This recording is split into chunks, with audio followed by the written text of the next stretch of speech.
బయటోడి దగ్గర 10,000కైనా పని చేయి కానీ అయినోడి దగ్గర 20,000 ఇచ్చినా చెయ్యకు. ఆడుకోవడానికి చాలా ఆటలు ఉన్నా కొంతమందికి అవతలి వారి మనసుతో ఆడుకోవడం చాలా ఇష్టం. కొన్ని ప్రేమలు అంతే, చెట్లకు దారం చిక్కుకున్న గాలిపటం లాంటివి.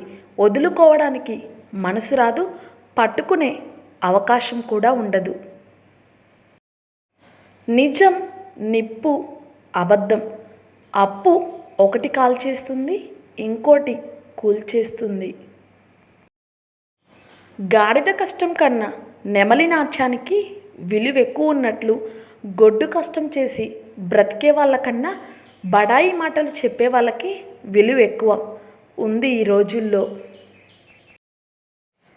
సంపాదన లేని పురుషుణ్ణి, సంతానం లేని స్త్రీని ప్రశాంతంగా బ్రతకనివ్వదు ఈ సమాజం. నీ తప్పులు చూపించటానికి ఎంత దాకైనా వస్తారు. వాళ్ళ తప్పులు బయటపడిన రోజు ఇంటి బయటకి కూడా రారు. ఆకలేస్తే అప్పు, ఆరోగ్యం కోసం అప్పు, కూతురు పెళ్ళికి అప్పు, కొడుకి చదువుకి అప్పు. ఈ అప్పులు తప్పనిపించిన మా మధ్యతరగతికి బ్రతుకులకి తప్పని తిప్పలు. లైఫ్లో పోయిందైతే రాదు, పొందాల్సిందైతే పోదు. దేవుడు మనిషికి ఇచ్చినంత విలువ ఈ భూమి మీద ఏ వస్తువుకి ఇవ్వలేదు. మనుషులకు తప్ప అన్ని వస్తువులకు విలువనిస్తున్నాడు. వస్తువు కోల్పోతే సంపాదించవచ్చు కానీ ఒక్కసారి మనిషిని కోల్పోతే జీవితంలో మరలా సాధించుకోలేము. ఒకడి జోలికి పోకూడదు, అలా అని మన జోలికి వస్తే వదలకూడదు.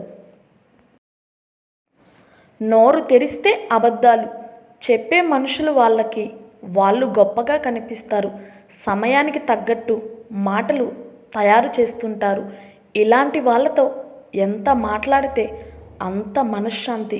ఎదుటి వాళ్ళ మీద ఎలా అయినా గెలుస్తారు వాళ్ళ నోటితో. కష్టాలు కామన్ బ్రో, కాకపోతే ఒక్కొక్కడి లైఫ్లో ఒక్కొక్కలా ఉంటాయి. ఒక అమ్మాయి అమ్మగా గెలుస్తుంది కానీ భారీగా ఓడిపోతూనే ఉంటుంది. అమ్మలో ప్రేమను వెతుకుతారు, అదే భార్యలో తప్పులు మాత్రమే వెతుకుతారు.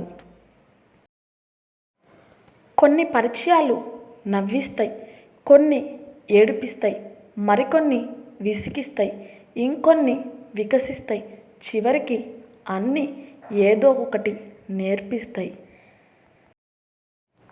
నా వెనక మాట్లాడే నీ స్థానం నా వెనకనే గుర్తుపెట్టుకో.